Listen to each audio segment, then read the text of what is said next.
대중 앞에 서면 긴장이 많이 돼서 블랙아웃이 된다. 머릿속이 하얘지고 아무 기억도 안 나고 아무런 표현도 할 수 없는 상태가 된다. 뭐 이렇게들 얘기를 하죠. 이미지가 등장하지는 않고 말만 둥둥 어떤 어휘, 단어들만 둥둥 떠다니는 상태.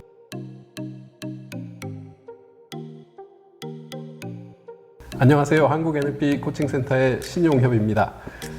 제가 며칠 전에 영화 한 편을 봤습니다. 여러분 기억하시나요? 그 식스센스라고 하는 놀라운 영화, 2000년도 초반에 등장했던 영화죠. 같은 영화의 감독을 맡았던 나이트 샤말란 감독, 그가 만든 2010년도 영화 언브레이커블이라는 영화였습니다. 이 영화에는 데이빗 던이라고 하는 브루스 윌리스 주연의 인물이 등장을 합니다. 이 인물은 영화 시작과 함께 열차 사고를 경험하게 되는데요. 열차에 함께 탑승했던 133명인가요?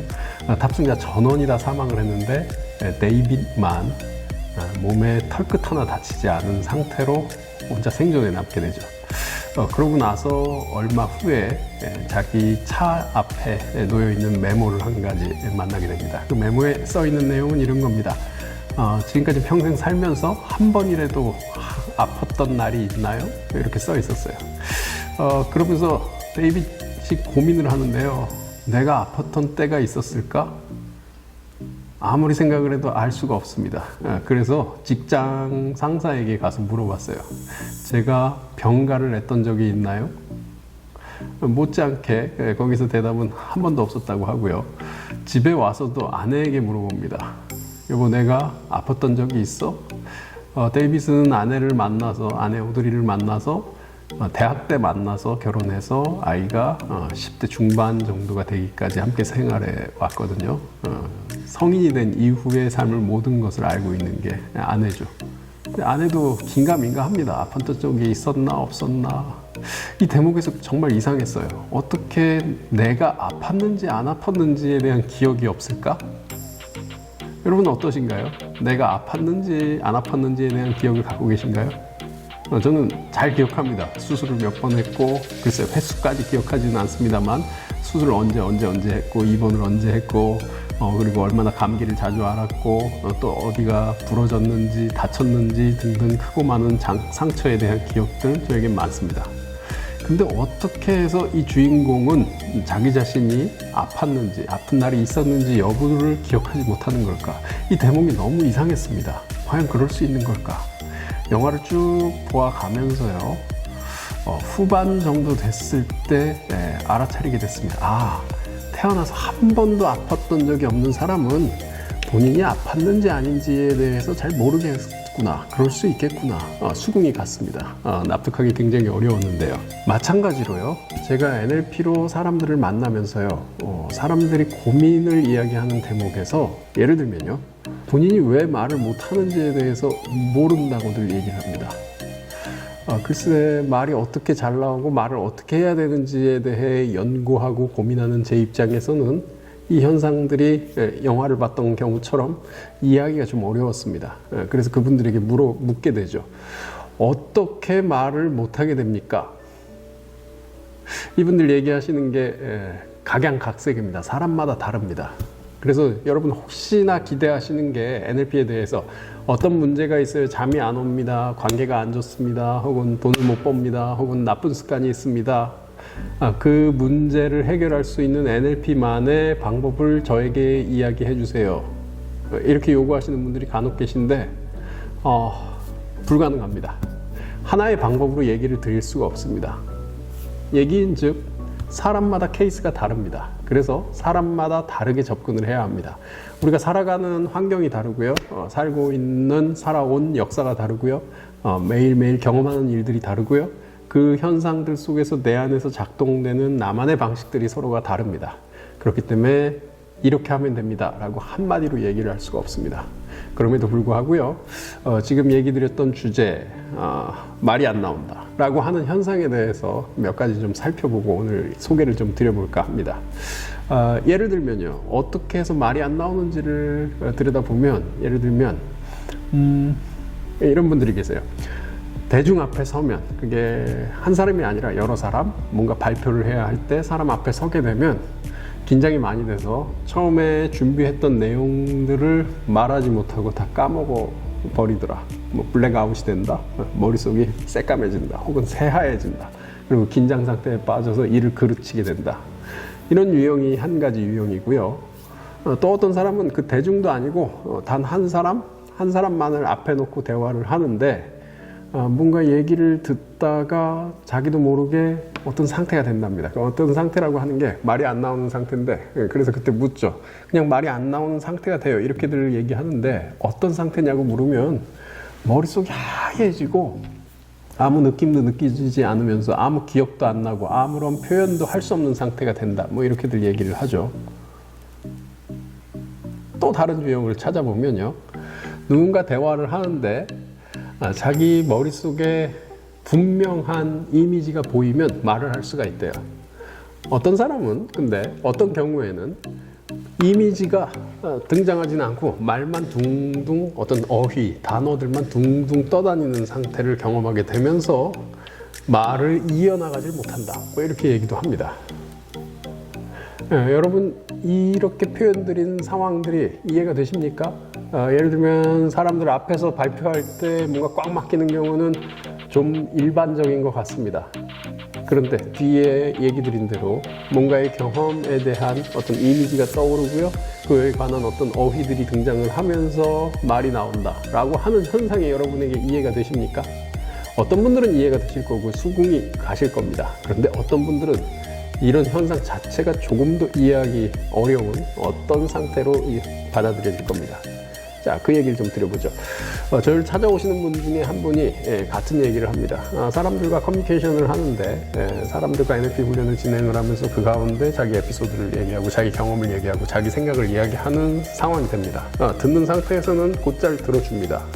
그러면서 누군가가 어려움을 겪는다라고 하면 자기 딴에서 자기 경험 속에서의 이야기를 찾아서 그 사람에게 이렇게 해보세요, 저렇게 해보세요, 이런 얘기는 잘 합니다.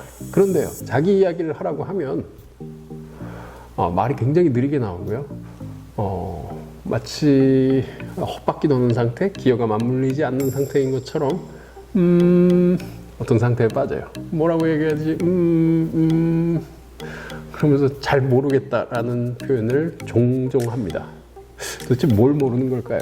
그래서 그분에게 물어봤죠. 이런 상태가 말하는데 굉장히 어렵다라고 얘기를 하는데 이런 상태가 얼마나 자주 경험하게 되는 일이냐. 그래서 남들하고 대화할 때 조언하고 자기 나름의 생각을 이야기하는 거는 잘 하는데 그건 큰 문제가 없다고 해요. 그런데 자기 안에서 경험된 것들을 표현할 때는 아무런 이미지가 떠오르지 않고요, 이미지가 떠오르지 않다 보니까 거기에 필요한 말들이 등장하지를 않아서 말을 할 수 없다고 얘기합니다. 그래서 그분에게 다시 물었죠. 말할 때가 그러냐, 들을 때도 그러냐, 들을 때는 잘 들리냐, 들을 때 큰 문제 없다고 해요. 그러면 언제가 이 말을 한다라고 하는 것과 유사하게 말이 자기 얘기를 할 때 잘 나오게 되는 케이스가 어떤 경우가 있냐. 그랬더니 이분이 잠깐 더듬더니, 기억을 더듬더니 하는 말이 글을 쓸 때는 잘 표현된다고 합니다. 엄청나게 폭발적으로 많은 내용들이 등장을 하면서 거기서 무엇을 골라서 표현을 할지가 고민이 될 정도라고요. 근데 말을 할 때는 이것과 사뭇 다르게 말이 안 나오게 되는 현상에 빠진다는 거죠. 그래서 다시 물어봤죠. 말을 할 때 말이 안 떠오를 때면 그러면 아무것도 안 떠오르냐? 아니요. 이때 떠오른다고 해요. 여러 가지 주제들이 떠오르는데 그 중에 하나를 잡고 나면 그 다음이 연결이 안 된다고 합니다. 그때 무슨 일을 하게 되냐? 그때 그분이 경험하는 건 머릿속에서 문장들을 연결을 시키는데 이 어휘가 떠오르질 않고, 이 어휘가 떠오르지를 않으면 하얗게 변한대요. 그러면서 아무런 느낌도 느낄 수 없는 상태에 빠져든다고 그렇게 얘기를 합니다. 자, 이게 말을 못한다라고 하는 하나의 경험이죠. 이분이 말을 하는 경우와 말이 떠오르지 않아서 말을 할 수 없는 경우를 구분해서 알게 됐습니다. 어떻게 되냐? 내가 뭔가를 이야기하거나 표현하고 싶을 때요, 내 안에서 상이 떠올라야 돼요. 이미지가 떠올라야 됩니다. 이분의 케이스는요, 이미지가 떠오르게 되면 거기에 걸맞는 말을 찾고요, 그 말을 연결시켜서 표현을 하면 된다, 이거죠. 근데 그 속도가 굉장히 느립니다. 말을 하는데 남들이 나에게 전하는 말의 속도와 내가 표현하는 말의 속도가 다르다 보니 여기서 긴장을 느끼게 되고요. 긴장을 하게 되면 몸이 얼어붙죠. 그리고 말을 할 수 없는 상태가 된다. 자, 이해가 되시나요, 여러분? 이런 상태요. 이런 경험을 갖고 계신 분들이 종종 계십니다. 어떤 분 얘기를 들어보니 이렇습니다. 얘기를 들을 때 어휘들이 공중에 말을 들으면 공중에 이렇게 탁탁탁탁 떠 있는 듯한, 허공에 떠 있는 듯한 느낌이 들고 최종적으로 자기가 그 말을 알아들으면 이 어휘들이 하나로 연결이 되면서 하나의 이미지가 되고 하나의 영상이 돼서 머릿속에 들어와서 이해가 된다고 합니다.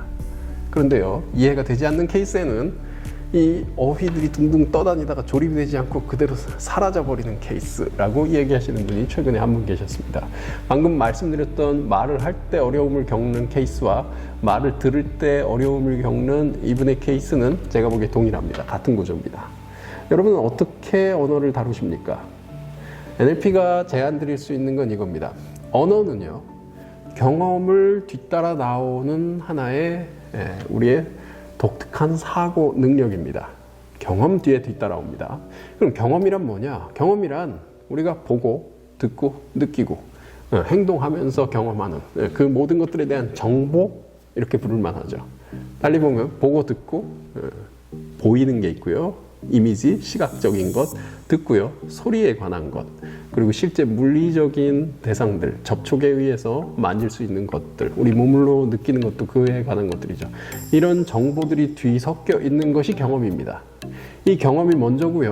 이 경험으로부터 약속된 부호, 기호, 언어체계, 약속에 의한 의미를 지칭하는 것이 언어죠.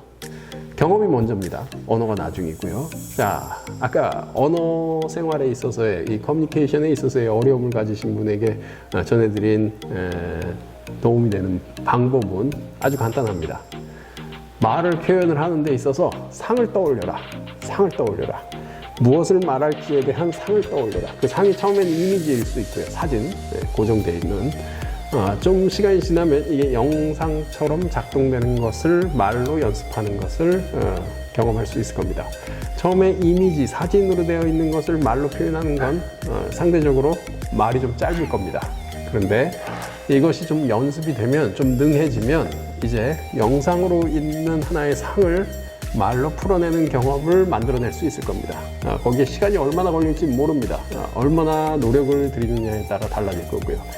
상이 분명한 커뮤니케이션이 가능한 사람이라면 지금 얘기 드린 상태로 언어 생활을 좀 더 효과적으로 만들어낼 수 있을 겁니다. 자, 초점은요, 상에 주목하는 거예요. 상, 이미지 혹은 영상, 상에 주목하는 것, 시각적 이미지에 주목하는 것, 이게 하나의 방법이 될 수 있습니다. 하지만 모든 사람에게 통하는 건 아닐 겁니다. 자, 이 이야기를 앞으로 몇 회에 걸쳐서 반복해서 여러분에게 전해드려 보도록 하겠습니다. 고맙습니다, 여러분.